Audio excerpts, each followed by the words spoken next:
کتاب و سنت، دعوت دین، احکام و مسائل کے لیے، رسم و رواج کے خاتمے اور نوجوانوں کو سوشل میڈیا کے فتنوں سے بچانے کے لیے اسلامی چینل علوم القرآن ZHB کو سبسکرائب اور شیئر کر کے مضبوط کیجیے۔ وعلى آله الأطهار وأصحابه الأخيار إلى يوم القرار، أما بعد. قال الله تبارك وتعالى في القرآن المجيد والفرقان الحميد: أعوذ بالله من الشيطان الرجيم، بسم الله الرحمن الرحيم. إن عدة الشهور عند الله 12 شهرا في كتاب الله يوم خلق السماوات والأرض منها 4 حرم. صدق الله العلي العظيم.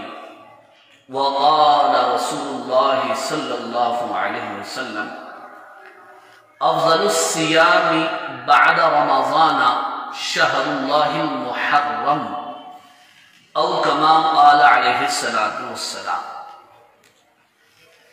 بزرگان محترم، برادران عزیز، اللہ تعالیٰ کی حمد و ثنا کے بعد اور آپ صلی اللہ علیہ وسلم کی شان میں درود و سلام بھیجنے کے بعد آپ سب حضرات سے یہ گزارش ہے اور التجا ہے، چونکہ لاک ڈاؤن کے وقت سے جمعہ کی خطابت کا وقت حالات کی نزاکت کی وجہ سے بہت ہی کم کر دیا گیا ہے، اور خود اس عاجز کی یہ کوشش ہے کہ اس کم وقت میں زیادہ سے زیادہ اللہ اور اللہ کے رسول کی باتیں آپ حضرات تک پہنچائی جائیں۔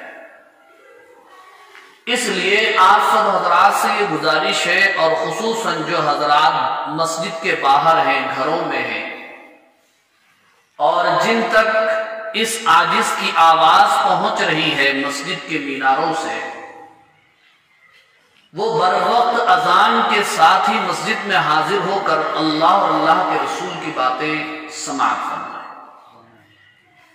دعا فرمائیے اللہ رب العالمین سے کہ اللہ تعالیٰ اس کم وقت میں اس گنہگار کو زیادہ سے زیادہ دین و شریعت کی باتیں آپ حضرات کی خدمت میں پیش کرنے کی توفیق عطا فرمائیں۔ بزرگان محترم، برادران عزیز، آج محرم الحرام کی پہلی تاریخ ہے، اس لیے میں آپ سب حضرات کو اولاً اسلامی سال کا سال نو ہے، سال نو کی، نئے سال کی مبارکبادی دیتا ہوں، اور سال نو نئے سال کے موقع پر بعض احادیث میں ایک دعا بھی بیان کی گئی ہے۔ ہمیں چاہیے کہ ہم اس دعا کا آج اہتمام کر لیں، اس دعا کو ایک بار خود پڑھ لیں، اپنے بچوں کو پڑھائیں، گھر والوں کو پڑھائیں۔ اللہم ادخلہ علینا بالامن والایمان والسلامت والاسلام ورضوان من الرحمن وجوار من الشیطان۔ اے اللہ، اس سال کو آپ ہمارے لیے امن و امان اور سلامتی والا بنا دیجیے، اور رحمان کی رضا اور شیطان سے ہماری حفاظت فرمائیے۔ دنیا دار جب جنوری کا مہینہ آتا ہے تو سال نو کے موقع پر بے شمار خرافات انجام دیتے اور بے حیائیاں کرتے ہیں، فضول خرچی کرتے ہیں، لیکن اس کے برعکس مسلمان اتنا ٹھنڈا ہے اور سرد پڑا ہوا ہے، مسلمان ہونے کا دعویٰ کرتا ہے، لیکن اسلامی سال کے آغاز کا نہیں ہوتا ہے، اور سال کے 12 مہینے میں اسلامی اعتبار سے ان 12 مہینوں کے نام تک مسلمانوں کو یاد نہیں ہے، پھر دعویٰ یہ ہے کہ ہم دنیا میں غلبہ کیوں نہیں حاصل کر رہے ہیں، یہ ہمارا نعرہ ہے۔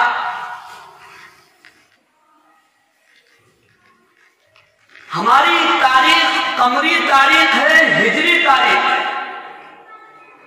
اور دوسری تاریخ عیسوی ہے جو حضرت عیسیٰ علیہ السلام کے دور سے جس کی شروعات ہوئی۔ دنیا میں اور قوموں نے اپنے حساب سے اپنی تاریخ کی بنیاد رکھی ہے۔ آج اگر 2020 چل رہا ہے تو دنیا بن کر 2020 سال نہیں ہوئے، یہ تو جس وقت تاریخ کی بنیاد ڈالی گئی اس وقت سے یہ 2000 سال ہے، ورنہ دنیا کی عمر سے کون واقف ہے؟ وہ تو خالق کائنات دنیا بنانے والا ہی جانتا ہے، جو رب ارض و سما ہے، خالق دو جہاں ہے، مالک کل ہے، فعال لما یرید ہے، جس کے قبضے میں سب کچھ ہے، عزت ذلت غربت صحت و تندرستی سب اللہ کے قبضے میں ہے۔ وہ جانتا ہے کہ دنیا کی عمر کتنی۔ اسی طرح بزرگوں اور عزیز دوستوں، اسلامی تاریخ کی بنیاد ہجرت کے واقعے سے ڈالی گئی۔ ویسے نبی رحمت محسن انسانیت حضرت محمد مصطفیٰ صلی اللہ علیہ وسلم میرے اور آپ کے آقا نے اپنے مبارک دور میں اشارہ دے دیا تھا کہ ہجرت کے واقعے سے اسلامی تاریخ کی بنیاد ڈالی جائے اور اسلامی تاریخ کا آغاز کیا جائے، اسلامی تاریخ کی شروعات کی جائے۔ کب سے؟ ہجرت کے واقعے سے۔ اسی لیے اسلامی تاریخ میں جو سن چلتا ہے اس سن کو ہجری کہتے ہیں۔ اسلامی سال کا ایک سال تو گزر چکا اور اسلامی سال کا نیا سال آج لگ چکا، تو وہ 1441 ہجری تھی جو کل تک تھی، اور آج 1442 ہجری کا آغاز ہو چکا ہے۔ ایک سال بیت گیا، ایک سال گزر گیا، دنیا کروٹ لے رہی ہے، حالات سے ہم دو چار ہو رہے ہیں، یہ محاسبے کا وقت ہے اور اپنے جائزے کا وقت ہے۔ ایک ہوشیار قوم، ایک دانشمند قوم اپنا حساب لیتی ہے نئے سال کے آغاز پر، نئے سال کے شروعات، اور جو قوم خواب غفلت میں سو جاتی ہے اور اس میں ہوش مندی دانشمندی نہیں ہوتی، اس سے کوئی فرق نہیں پڑتا سال کے آنے اور جانے سے۔ تو یہ وقت احتساب کا وقت ہے، اپنے جائزہ لینے کا وقت ہے۔ تو ہجرت کے واقعے سے ہجری چلی ہے، جو ہم ہجری کہتے ہیں، 1442 ہجری اب چل رہی ہے۔ لیکن ایک بات میں آپ سے عرض کرتا ہوں اور آپ کو بھی دعوت فکر دے رہا ہوں، اس پر آپ غور کیجئے کہ آخر ہجرت ہی سے ہجری کا آغاز کیوں کیا گیا، اسلامی تاریخ کی بنیاد کیوں ڈالی گئی؟ اس لیے کہ اس سے بھی بڑے بڑے واقعات ہمیں اسلامی تاریخ میں نظر آ رہے ہیں، جہاں سے اسلامی تاریخ کا آغاز کیا جا سکتا تھا۔ اس مبارک وقت سے بھی ہجری کی بنیاد، اسلامی تاریخ کی بنیاد ڈالی جا سکتی تھی، جبکہ اس دنیا میں میرے اور آپ کے آقا تشریف لائے تھے۔ اس دن سے بھی اسلامی تاریخ کا آغاز کیا جا سکتا تھا جس وقت میرے اور آپ کے آقا دنیا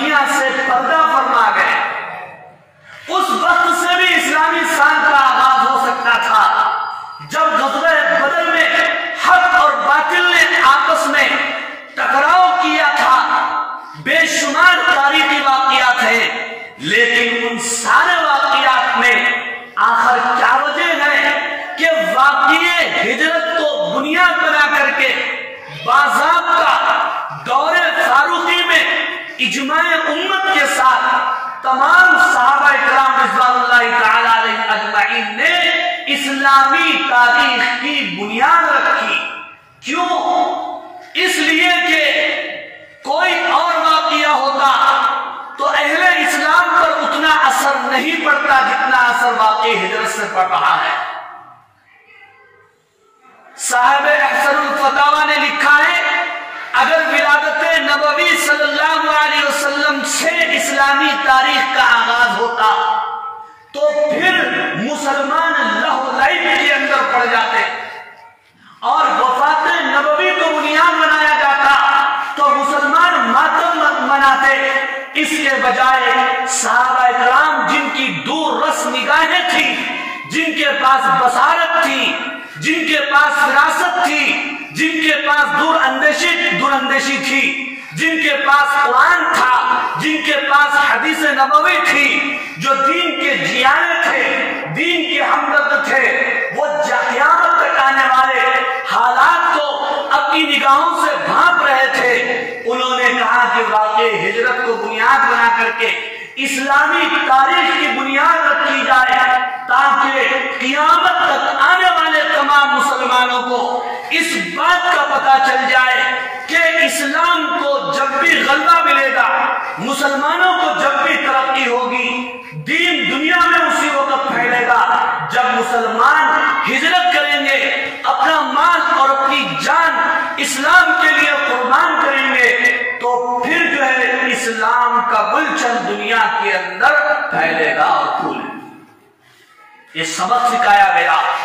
واقع ہجرت سے ہمیں یہ بتایا جا رہا ہے اس ہجری کے اوپر تم غور کرو. بزرگوں اور عزیز دوستوں، اب آئیے اس کے بعد محرم الحرام کی طرف. اس کی حقیقت کیا ہے؟ محرم الحرام تو بہت بڑا مہینہ ہے، فضیلت والا، عظمت والا، رحمت والا، برکت والا مہینہ ہے. ابھی آپ کے سامنے مختصر سے خطبے میں آقا کا فرمان پڑھا گیا.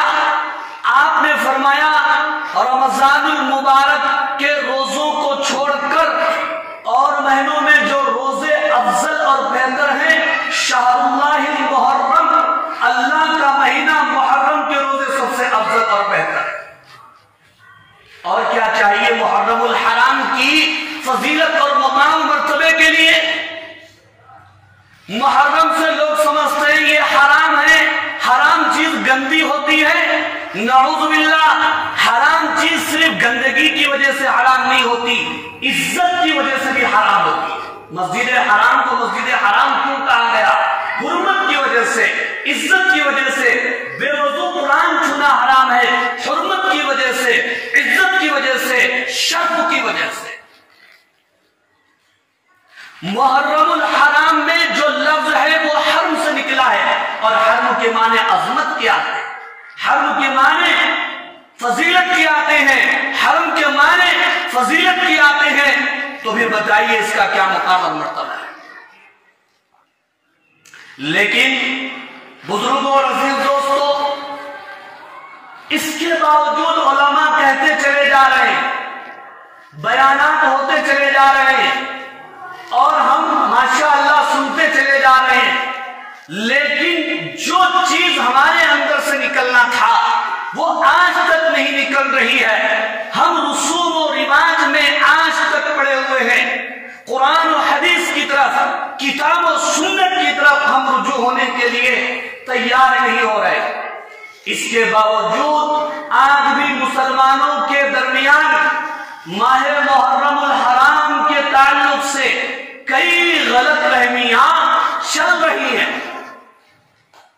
پہلی غلط فہمی یہ ہے کہ مسلمان محرم جیسے حرمت عظمت والے مہینے کو نعوذ باللہ منحوس سمجھتا ہے. اس لیے مسلمان شادیاں نہیں کر رہے ہیں، کوئی خوشی کا کام نہیں کر رہے ہیں، دعوتیں نہیں کر رہے ہیں. یہ الگ بات ہے، گناہ تو نہیں چھوڑتے ہم لوگ. خوشی کے کام اس لیے کہ یہ مہینہ نعوذ باللہ منحوس ہے. یہاں تک کہ کل ایک صاحب مجھ سے پوچھ رہے تھے سوال کر رہے تھے کہ مولانا یہاں بحث چل رہی ہے، بات چل رہی ہے، محرم کا چاند نظر آنے سے پہلے نئی دلہن اپنے ماں باپ کے گھر چلے جانا چاہیے، سسرال میں نہیں رہ سکتی اس لیے کہ منحوس مہینہ ہے۔ دنیا کدھر جا رہی ہے، ہم کدھر جا رہے ہیں، اب تک یہ غلط فہمی ہمارے درمیان پنپ رہی ہے۔ یہ اثر کہاں سے آیا؟ یہ اثر شیعہ سے آیا۔ شیعہ محرم الحرام کو منحوس سمجھتے ہیں حضرت حسین رضی اللہ تعالیٰ عنہ کی شہادت کی وجہ سے۔ سنی اس کو منحوس نہیں سمجھتا، شہادت کو سنی اعزاز سمجھتا ہے، شہادت کو سنی مسرت اور خوشی کی چیز سمجھتا ہے۔ اس لیے علامہ اقبال نے کہا تھا ماتم وہ کرے جو منکر ہو حیات شہداء کے، ہم زندہ جاوید کا ماتم نہیں کیا کرتے۔ قرآن نے کہا وَلَا تَقُولُوا لِمَن يُقْتَلُ فِي سَبِيلِ اللَّهِ أَمْوَاتٌ بَلْ أَحْيَاءٌ وَلَٰكِن لَّا تَشْعُرُونَ۔ اللہ کی راہ میں شہید ہونے والے اور اپنی جان کا نذرانہ پیش کرنے والے مردہ نہیں، وہ زندہ ہیں۔ اب جو زندہ ہیں تو ان کے اوپر ماتم کیوں منائے؟ ماتم اور غم تو اس کے اوپر ہوتا ہے جو مر چکا ہے۔ ہم حضرت حسین کو زندہ سمجھ رہے ہیں تو ماتم ہم کیوں منائیں؟ ایک غلط فہمی تو یہ، اور دوسری غلط فہمی یہ ہے کہ مسلمان یہ سمجھتے ہیں کہ محرم کی فضیلت شہادت حسین کی وجہ سے۔ معلوم ہونا چاہیے کہ محرم کی فضیلت شہادت حسین کی وجہ سے نہیں ہے، شہادت حسین کی فضیلت محرم کی وجہ سے۔ ایک آدمی کا انتقال، ایک بڑے آدمی کا انتقال جمعہ کے دن ہو گیا تو آپ کیا کہیں گے؟ جمعہ کی وجہ سے اس آدمی کو مقام مل گیا۔ یہ نہیں کہ صاحب وہ آدمی مرنے کی وجہ سے جمعہ کو مقام مل گیا۔ محرم کی فضیلت اس وقت سے ہے جب کہ اللہ نے کائنات کو پیدا کیا، آسمان کو چھت بنایا، زمین کو فرش بنایا، پہاڑوں کو نصب کیا، دریاؤں کو بہایا اور جنگل و بیابان کو پیدا کیا۔ جب سے محرم کی فضیلت ہے، قرآن مجید کی آیت سن لیجئے، ان عدت الشہور عند اللہ 12 شہرا فی کتاب اللہ یوم خلق السماوات والارض۔ میں اپنی طرف سے بنا کر کے نہیں بول رہا، اللہ فرما رہے ہیں سال کے 12 مہینے طے ہیں اور ان 12 مہینوں میں 4 مہینے عظمت والے ہیں، ان میں سے 3 مہینے لگاتار ہیں ذی الحج، اس میں 3 مہینے لگاتار ہیں ذی القعدہ، ذی الحج، محرم، یہ عظمت والے، اور ایک مہینہ رجب کا ہے۔ رمضان تو رمضانی ہے، اس کا مقام تو الگ ہے۔ اس آیت کی تفسیر میں علماء نے مفسرین نے لکھا ہے محرم عظمت کے مہینے میں تھا، اسی لیے موسیٰ علیہ السلام کے دور سے اس کی عظمت، نوح علیہ السلام کے دور سے اس کی فضیلت ہے۔ ہمارے آقا کے دور میں جبکہ کربلا کا واقعہ پیش نہیں آیا، عاشورہ کے روزے رکھے جا رہے تھے، ہمارے نبی کے دنیا سے جانے کے 60 سال کے بعد یہ کربلا کا واقعہ پیش آیا۔ تو آپ مجھے بتائیے حضرت حسین رضی اللہ تعالیٰ عنہ کی شہادت کی وجہ سے محرم کا مقام ہے یا محرم کی وجہ سے شہادت حسین کو 4 چاند لگتے ہیں؟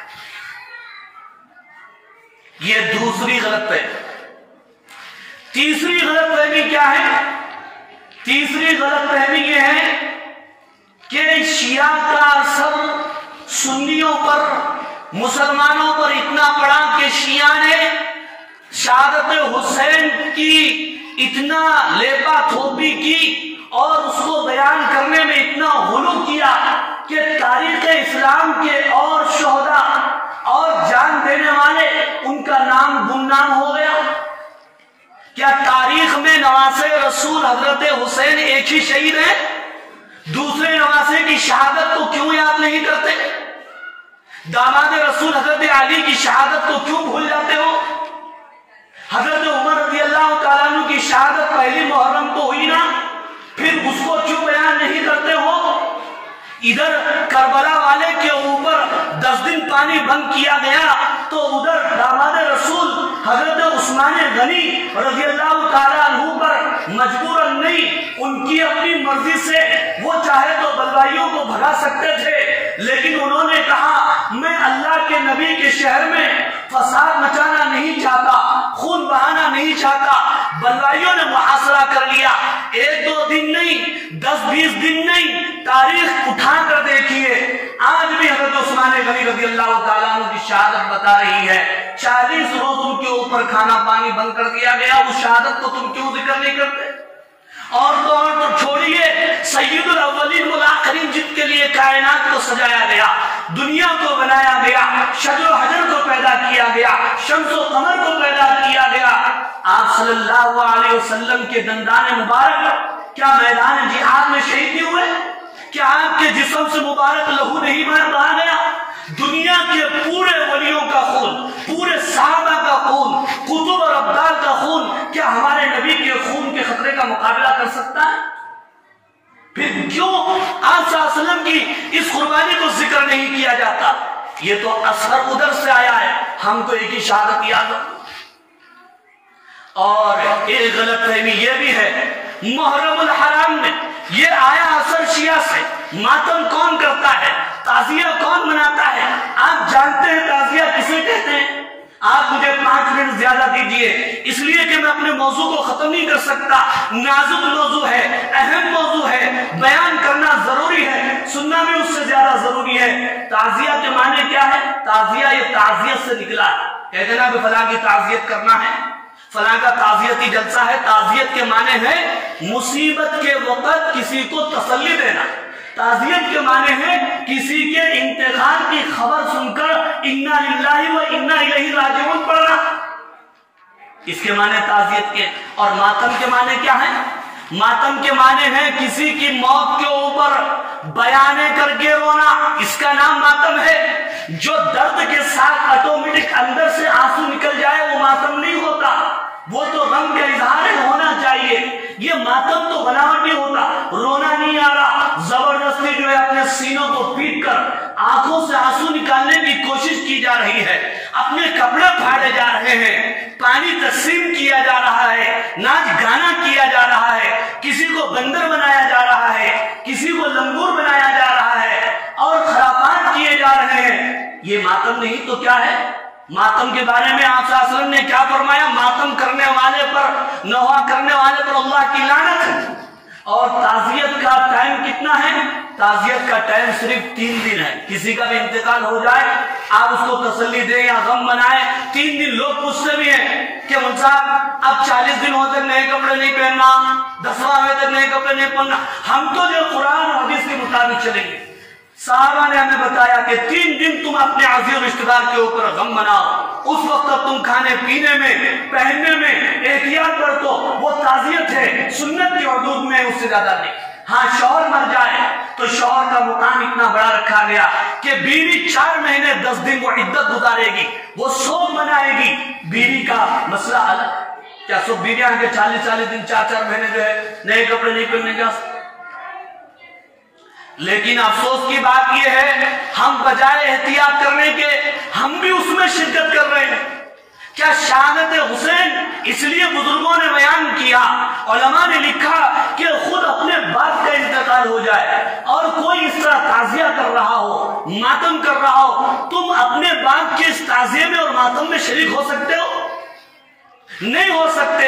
جس دن باپ کا انتقال ہو جائے اس دن تم قرآن پڑھتے بیٹھتے ہو، جس دن باپ کا انتقال ہو جائے تم خیرات کرتے ہو، جس دن باپ کا انتقال ہو جائے تم ایثار ثواب کرتے ہو، جس دن باپ کا انتقال ہو جائے تم اپنے باپ کے لیے دعائیں مغفرت کرتے ہو۔ تو پھر نوائس رسول کے لیے یہ کیا ہنگامہ کیا جا رہا ہے، یہ کیا خرافات ہو رہے ہیں، اور یہ کیا ہے، یہ کیا چیزیں رسم و رواج انجام جو دیے جا رہے ہیں، یہ سوچنے کی بات۔ اس لیے آپ صلی اللہ علیہ وسلم نے بیان فرمایا من تشبہ بقوم فہو منہم، جو دوسری اور قوموں کی نقل کرتا ہے یا اس میں شرکت کرتا ہے وہ انہی میں سے ہے، ہم میں سے نہیں ہے۔ وہ ادھر ہی کا ہے، ادھر ہی چلے جائے، وہ ہمارا نہیں ہے۔ اللہ ہماری حفاظت فرمائے۔ ظہیر آباد میں بھی کربلا کا میدان منعقد کیا جاتا ہے ہر سال، اور محلے سے تو اور بات ہے، لیکن ہمارے محلے سے بھی عورتیں جا رہی ہیں، مرد حضرات جا رہے ہیں، نوجوان جا رہے ہیں، اس میں شرکت کر رہے ہیں اور اس قوم کی تعداد کا اضافہ کر رہے ہیں، تعاون کر رہے ہیں، کیا اللہ کے پاس گرفت نہیں ہو سکتی؟ کیا اللہ کے پاس پکڑ نہیں ہوگی؟ اس لیے محنت کرو، اپنے گھروں کے اندر جا کر کے ماں اور بہنوں کو سمجھاؤ، چھوٹے بچوں کو بتاؤ محرم الحرام کا مہینہ آ گیا تو کیا کرنا ہے نہیں کرنا ہے وہ ہمیں اپنے بچوں کو بتانا ہے۔ عبادت کریں، قرآن پڑھیں، نمازوں کا اہتمام کریں، تلاوت کریں، دعا کریں، اللہ تعالیٰ شہادت حسین کو قبول فرمائے، ان کے مقام مرتبے کو بڑھائے، ان کے نقش قدم پر چلنے کی ہمیں توفیق عطا فرمائے، انہی کی طرح ہمیں اسلام کے لیے اپنی جان کا نذرانہ پیش کرنے کی توفیق عطا فرمائے۔ اس طرح کی دعائیں ہونی چاہیے۔